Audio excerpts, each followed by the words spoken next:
Hello, come on in. My name is Rick Butz. Welcome to woodcarving. One of the things that really excites me about woodcarving is the endless variety of projects that you can do with just a few of the basic tools and techniques.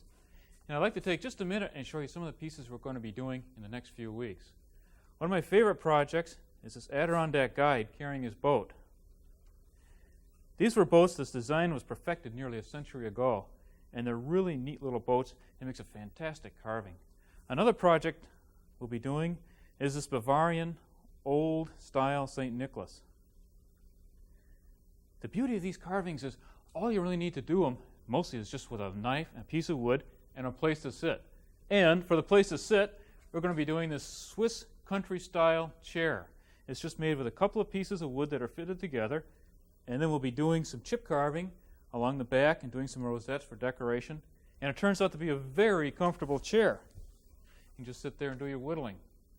While we're doing things for the house, I'd like to show you how to do these colonial sugar molds. And these were used for sugar and flour. They're carved out with a couple of gouges and a knife.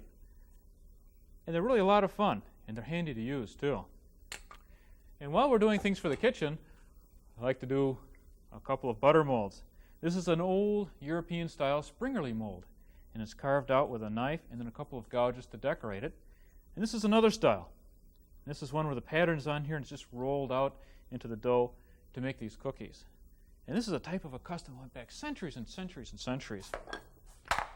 Maybe we'll even be able to bake a couple of cookies while we're at it here. And to get the fire going, we'll be using an old traditional style bellows. And I'll show you how to take a bow saw, cut this out, fit the leather to it, and then a couple of different ways we can do carvings on the surface of it. Something else I think you'll enjoy is we'll be doing some more wildlife carving. And we'll be doing one of my favorite little birds, the Adirondack nuthatch. And this is his typical pose where he's coming down the tree trunk. And they're neat little birds. We'll also be doing an otter, one of my favorite animals. This uses the same type of carving techniques, although the painting will be a little bit different. And I'll show you how to use a wood burning pen to texture in the fur. But if you're looking for a real challenge, we'll also be doing an osprey. And this is a large bird, 4-foot wingspan. And of course I've scaled it down a little bit for today. But this is an osprey and he's coming home with his supper of a rainbow trout. We'll also be doing some traditional relief carving. And I'll be showing you some specialized techniques for doing this fleur-de-lis relief carving. A very old traditional design. And it's a lot of fun to do too. We'll also be using some molding planes to carve some moldings and do some decorations in century-old traditional patterns. And just for fun, I'd like to show you how to make some wind toys. This is a whirligig. And you put that on top of your barn or whatever, and it just battles out there in the wind. That's what carvers would do for fun. For something a little more useful, we'll also be doing this weather vane. This is a New England seahorse design. But today, what I'd like to show you is how to do a traditional shorebird decoy. And that's a decoy of a tern. It was the type of carving that was done by people who weren't really skilled carvers. They were cabinet makers or hunters or even fishermen.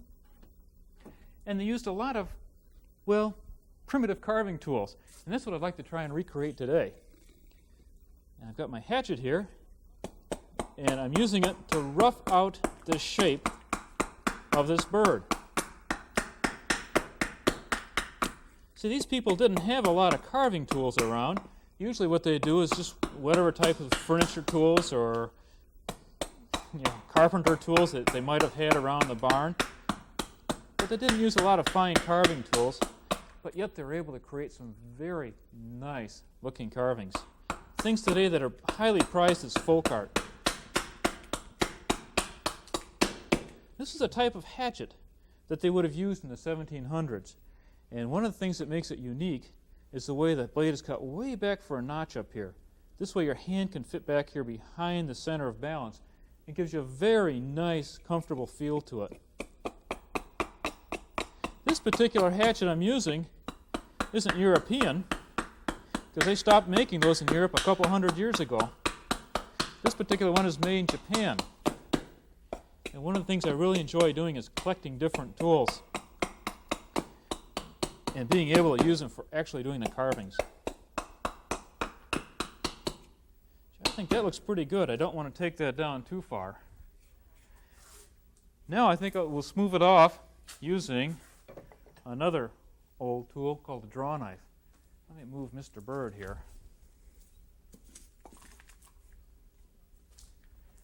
Now, drawknife is a very important tool to the early colonial craftsmen, and it's simply just a long blade with a couple of metal tangs fitted down into a handle. They call it a drawknife because it was used to draw through the wood.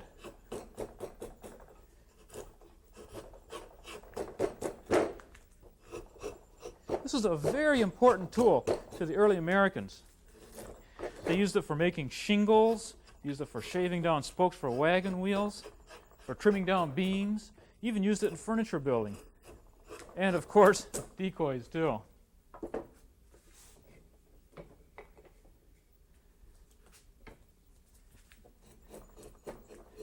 It's a very pleasant tool to use, and it has just a nice feeling to it.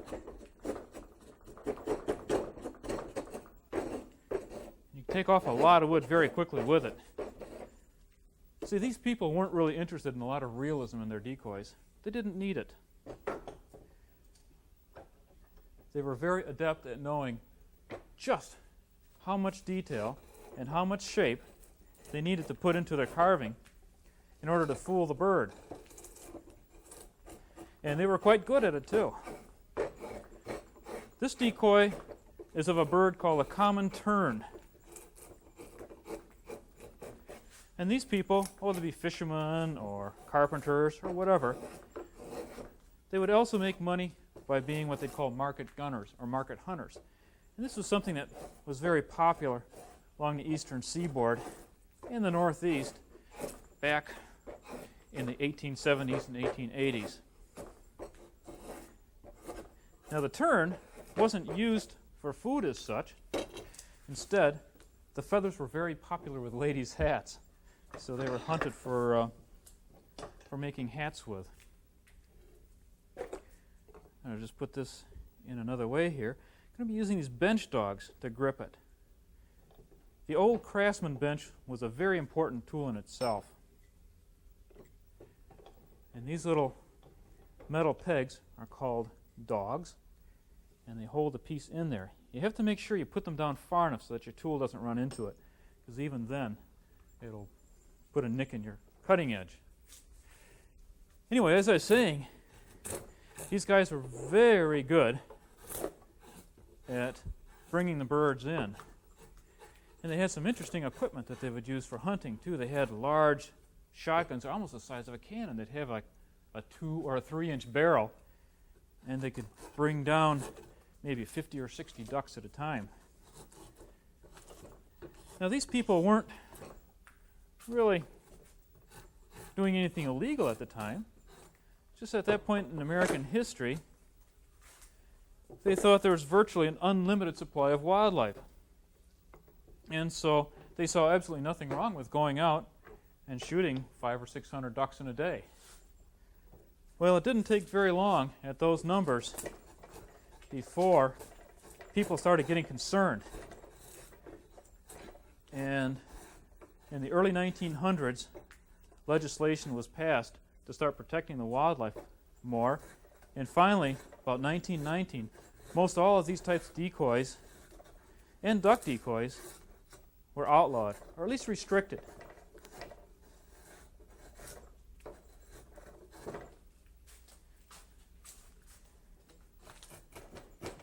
But this tool really takes off a lot of wood quickly. It's a very comfortable tool to use, too. I mean, just the way these handles are made. You know, the thumb fits right against that, and you can just pare off wood so nice and smooth.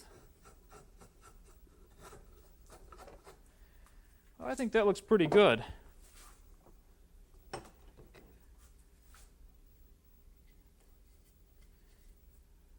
Now, a lot of times, they would make the beaks out of a different piece of wood. I'm going to mark the center point on this beak here. they wouldn't make the beaks out of pine because the wood would be very soft and it would get broken in the boat or whatever. So instead they'd make the beak out of a piece of hardwood. And to do that, they'd drill a hole. I'm going to start the hole here with a scratch awl. And then let's see, find my drill. I'll be drilling a 1/4-inch hole for this beak. Oddly enough, most all these old ones were all drilled at 1/4 of an inch. I'll eyeball this, make sure I've got it right. So even though these carvers were doing this in different counties and different areas, they all use the same size holes for the beaks. And I've never heard anyone come up with a good answer as to just why it was always traditionally 1/4 of an inch. Shake out the chips. We'll also need a hole for the stick. See, these weren't floating decoys. These were decoys that they would use to stick on the sand. And I'm going to find the balance point right about there and mark that. And I'll drill a hole for the stick.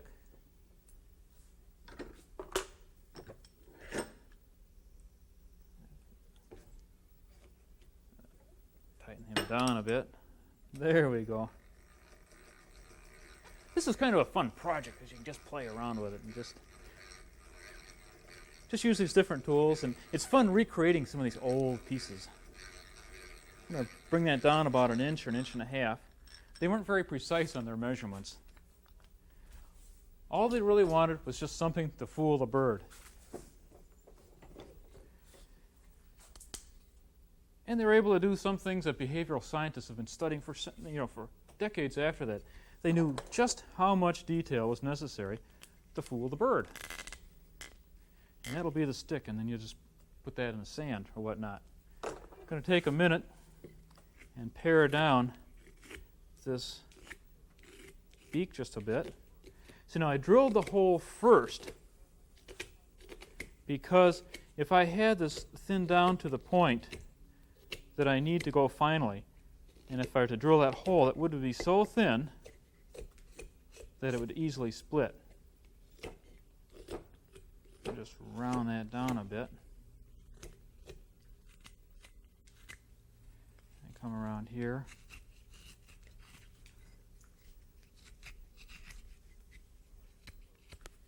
This type of decoy is called a flatty decoy or a flat decoy because they're made out of a fairly flat piece of wood. They didn't have to float, so they didn't need to make them perfectly round. That doesn't look too bad.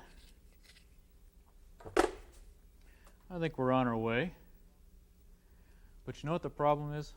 He looks too new. So we're going to have to antique him a little bit. There's a couple of ways we can do this. We could go stick them out in the sand for 20 or 30 years. Another thing that we can do is we can speed up that process by scorching the wood and then doing a little work on it. So I'll need a match here. One from my old German match holder. This is just a regular propane torch. It's got a liquid fuel in there that forms a gas. This is something I probably should be doing outside. Anyway, you just take your torch and scorch this wood.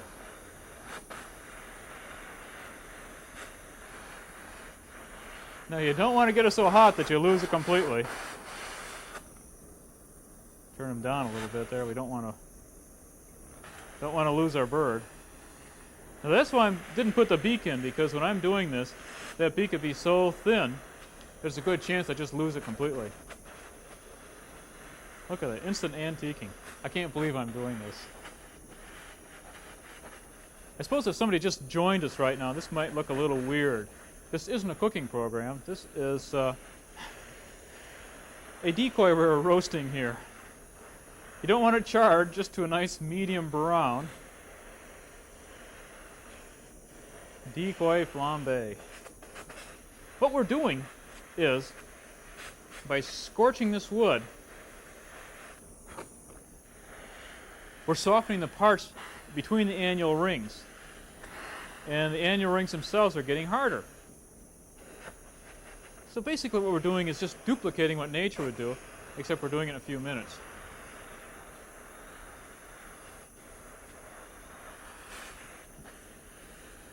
That looks about well done. I can't believe we're doing this here.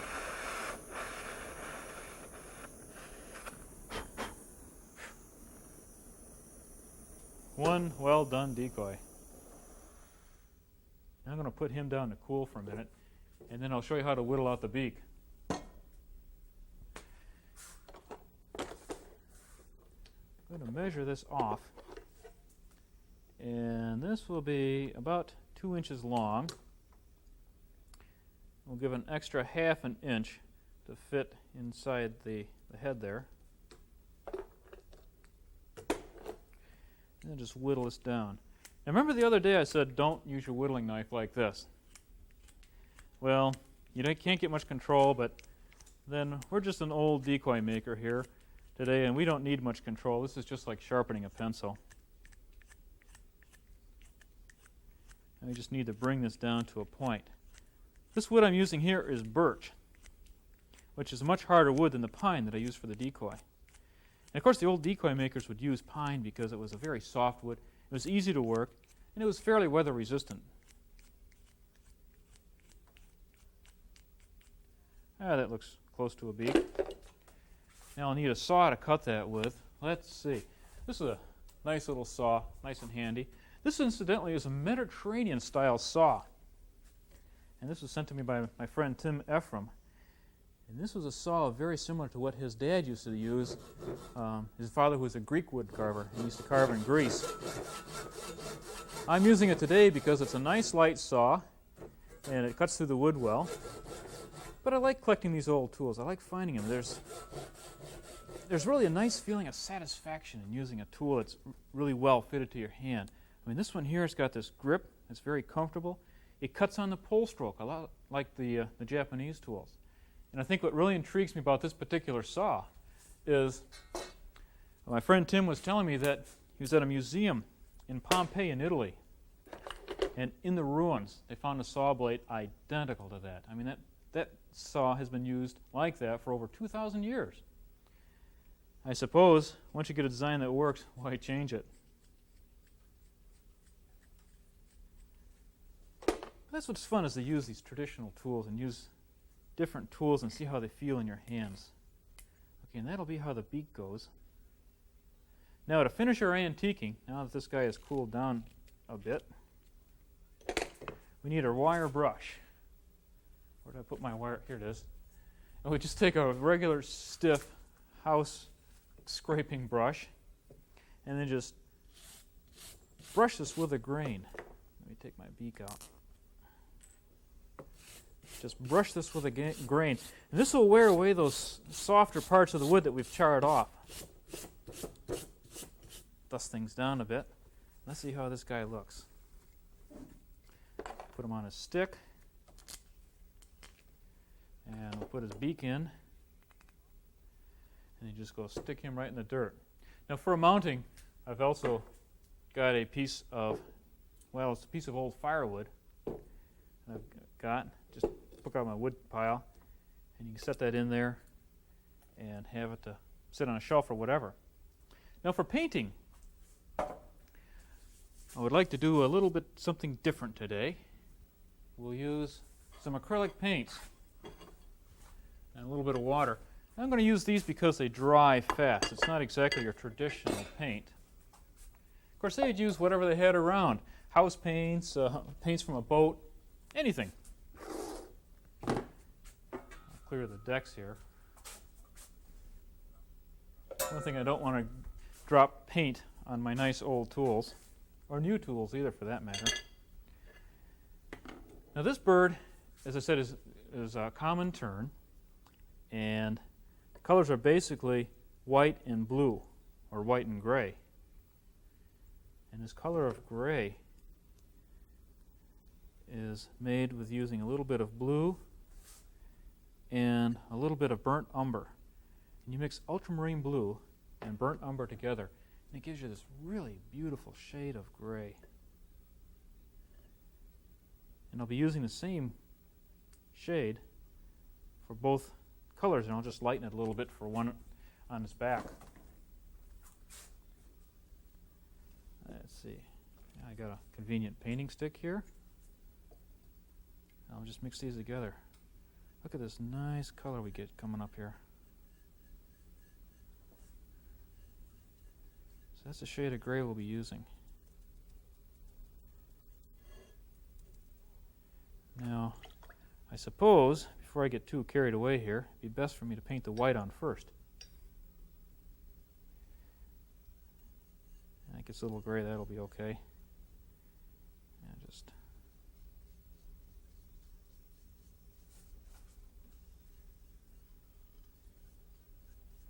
with this wood being textured like this, the paint goes on in kind of a neat way. And it has a very interesting texture in itself. Because I'm using this thin, watered down paint, it soaks into the grain and makes it look even more antique. And boy, that soaks in nice. That'll give us a nice effect.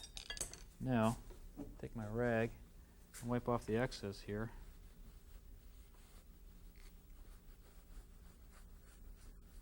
And that gives us a nice, weathered white look. Now for the gray.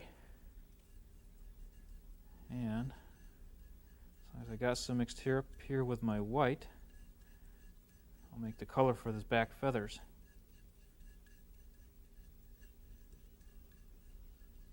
This is basically the same technique that you'd use for any of these shorebird decoys.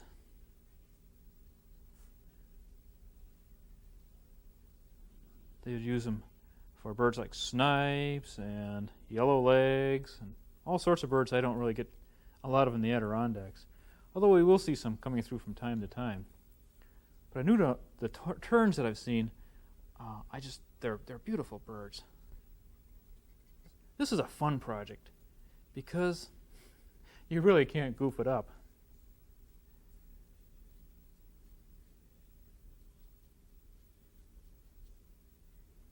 Yeah, that looks pretty good. Our tern with the paint on. I'll put his beak in, see if I can keep my hands out of the paint. And I'll wipe this off too. So I really don't need to let it soak in much or dry on there. The color's already been stained into the wood. Now that's not too bad. I think I'd like to do just one little bit more of aging on him. And do that, I use a little stain. Let me clear the decks here.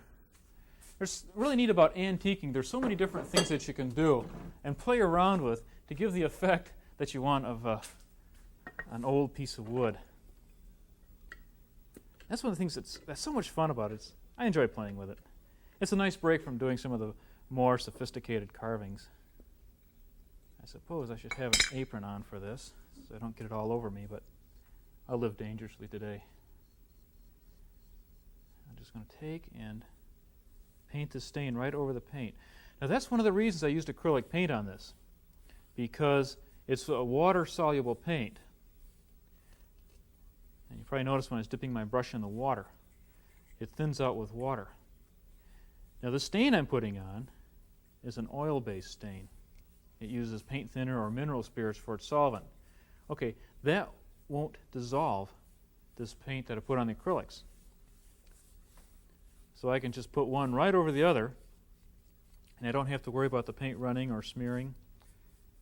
And it works out well.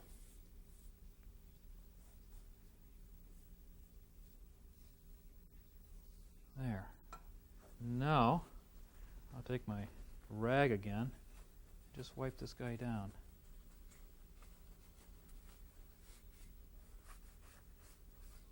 Last thing we'll have to think about doing is putting eyes in these. Now these old decoy makers, they didn't use glass eyes, nothing that sophisticated. They used whatever they had around. And it just so happens that out in my barn, I found some antique upholsterer's tacks. And that is what I'm going to use for doing the eyes. Let's see, where did I put, oh, here we go. These are just some I found out up in the barn. I think they've been there for probably nearly a century. And find my tack hammer and just put that on.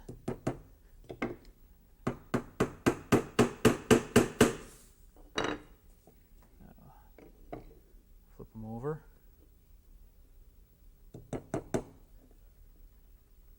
Put that in. There. I love it. That is so neat.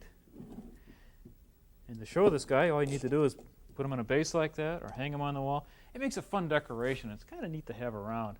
And it's fun to do. Like I said, you can't make a mistake on it. You can't do anything wrong. Hey, next week I'd like to show you something a little bit different. And I'd like to show you how to make our Adirondack guide carrying his boat. Now this is a type of boat was called an Adirondack guide boat. It is a beautiful piece of workmanship with a very nice sculptural shape to it. And we'll be showing you all the different tools and how to put this guy together. Well, thanks for dropping by. I've had a lot of fun today. And till next time, happy carving.